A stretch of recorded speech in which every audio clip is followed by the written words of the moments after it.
तेरा वचन मेरे पाँवों के लिए दीपक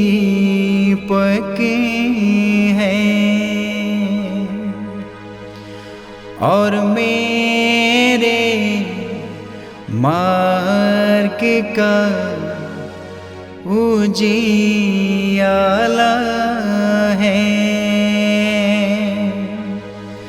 तेरा वचन मेरे पाँवों के लिए दीपक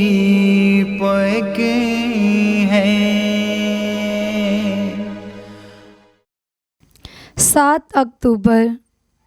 पहला पाठ गलातियों के नाम संत पौलुस का पत्र, अध्याय 3, पद संख्या 7 से 14। इसलिए आप लोग ये निश्चित रूप से जान लें कि जो लोग विश्वास करते हैं वे ही इब्राहिम की संतान हैं। धर्म ग्रंथ पहले से ही ये जानता था कि ईश्वर विश्वास द्वारा गैर यहूदियों को पाप मुक्त करेगा। इसलिए उसने पहले से ही इब्राहिम को ये शुभ समाचार सुनाया कि तुम्हारे द्वारा पृथ्वी भर के राष्ट्र आशीर्वाद प्राप्त करेंगे। इसलिए जो विश्वास पर निर्भर रहते हैं वे विश्वास करने वाले इब्राहिम के साथ ही आशीर्वाद प्राप्त करते हैं। परंतु जो संहिता के कर्मकांड पर निर्भर रहते हैं वे शाप के अधीन हैं, क्योंकि लिखा है, जो व्यक्ति संहिता ग्रंथ में लिखी हुई सभी बातों का पालन नहीं करता रहता है वह शापित है।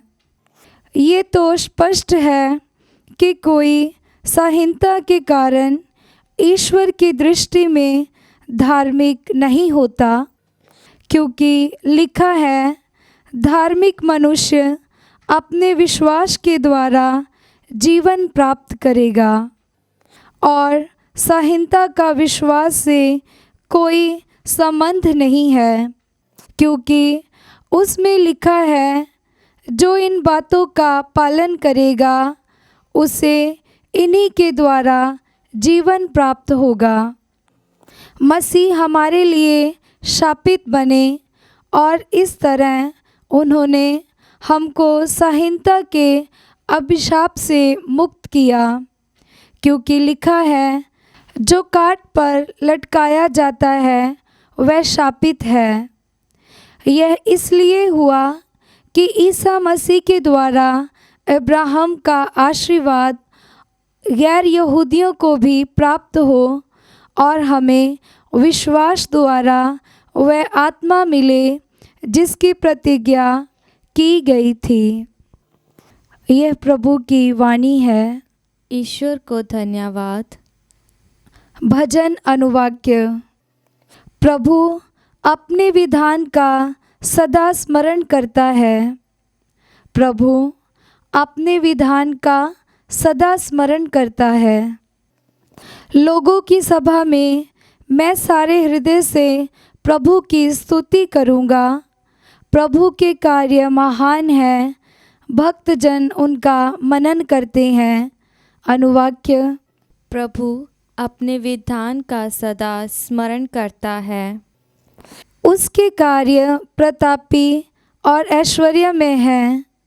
उसकी न्यायप्रियता युग युगों तक स्थिर है। प्रभु के कार्य स्मरणीय हैं। प्रभु दयालु और प्रेममय है। अनुवाक्य। प्रभु अपने विधान का सदा स्मरण करता है। वह अपने भक्तों को तृप्त करता और अपने विधान का सदा स्मरण करता है। उसने अपनी प्रजा को राष्ट्रों की भूमि दिलाकर अपने सामर्थ्य का प्रदर्शन किया। अनुवाक्य। प्रभु अपने विधान का सदा स्मरण करता है। जय घोष। हालेलुया। अनुवाक्य। हालेलुया। अब इस इंसान का नायक निकाल दिया जाएगा और मैं जब पृथ्वी के ऊपर उठाया जाऊंगा तो सब मनुष्यों को अपनी ओर आकर्षित करूंगा। अनुवाक्य। हालेलुया। पवित्र सुसमाचार संत लूकस के अनुसार अध्याय 11 पद संख्या 14 से 26 तक। ईसा ने किसी दिन एक अवधूत निकाला जिसने एक मनुष्य को गूंगा बना दिया था। अवधूत के निकलते ही गूंगा बोलने लगा और लोग अचंभे में पड़ गए। परंतु उनमें से कुछ ने कहा, यह अवधूतों के नायक बेलिजबूल की सहायता से अवधूतों को निकालता है। कुछ लोग ईसा की परीक्षा लेने के लिए उनसे स्वर्ग की ओर का कोई चिन्ह मांगते रहे। उनके विचार जानकर ईसा ने उनसे कहा, जिस राज्य में फूट पड़ जाती है वह उजड़ जाता है और घर के घर ढह जाते हैं। यदि शैतान अपने ही विरोध करने लगे तो उसका राज्य कैसे टिका रहेगा।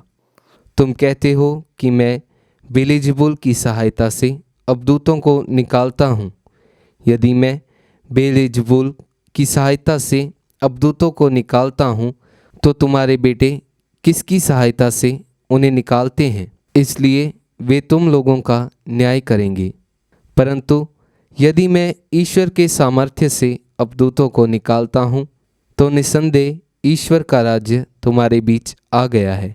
जब बलवान मनुष्य हथियार बांधकर अपने घर की रखवाली करता है तो उसकी धन संपत्ति सुरक्षित रहती है।